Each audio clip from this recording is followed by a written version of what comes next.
बिस्मिल्लाहिर्रहमानिर्रहीम। अस्सलाम वालेकुम। मेरी आप सभी से इल्तिजा है कि एक मरतबा दुरूद इब्राहिमी पढ़ लीजिएगा। बिस्मिल्लाहिर्रहमानिर्रहीम।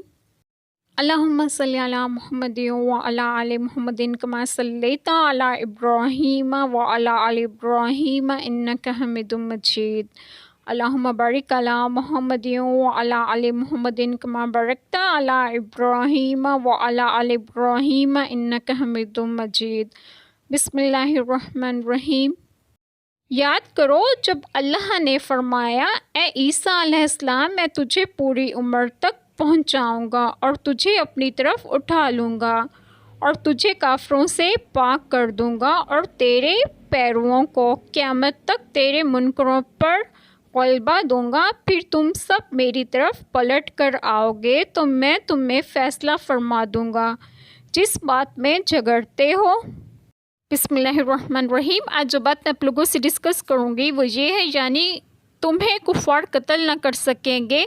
आसमान पर महल करामत और मुकीर मलाइका में बग़ैर मौत के। हदीस शरीफ में है कि सैयद आलम सल्लल्लाहु अलैहि वसल्लम ने फरमाया, हज़रत ईसा अलैहिस्सलाम मेरी उम्मत पर खलीफा होकर नाजिल होंगे, सलीब तोड़ेंगे, खनाजीर को कत्ल करेंगे, 40 साल रहेंगे, निकाह फरमाएंगे, औलाद होगी, फिर आप अलैहिस्सलाम का वसाल होगा। वो उम्मत कैसे हलाक हो जिसके अव्वल में मैं हूँ और आखिर में ईसा अलैहिस्सलाम और वसत में मेरे अहले बैत में से इमाम मेहदी। एक और हदीस मुबारका में है कि हज़रत ईसा अलैहिस्सलाम मीनारे शर्क की दमिश्क पर नाजिल होंगे। ये भी वारिद हुआ है कि हिजरत रसूल सल्लल्लाहु अलैहि वसल्लम में मदफून होंगे और तेरे पैरों यानी मुसलमानों को जो आप अलैहिस्सलाम की नबूवत की तस्दीक करने वाले हैं और तेरे मुनकरों पर ग़लबा दूंगा जो यहूद हैं।